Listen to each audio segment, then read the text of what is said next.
Well, initially we used it quite a lot throughout the flight getting out to Australia.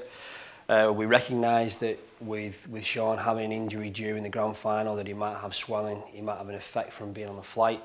So we used it extensively in the airport before we arrived at the flight, and then we also used it in rotation with an ice compression device during the flight flying over as well. So we're getting a whole holistic view of compression with ice off 2 separate units.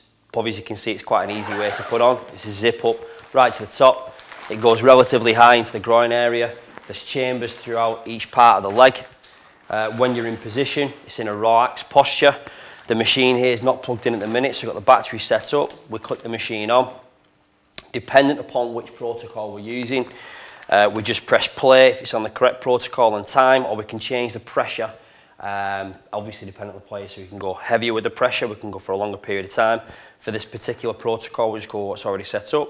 So we press play, and then the air starts to accumulate through the boot. It'll go from bottom to top through. It'll pump up sequentially through each chamber. Once the chambers are up to a certain level, it'll then deflate and re-pump all the way through again.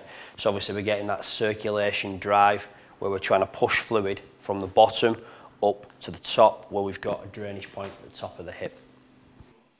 Sometimes getting off flights, you're susceptible to a bit of swelling and that in your lower legs. So with the injury I had, it was just good to use during the flight and try to maybe knock a few days off the recovery process for us.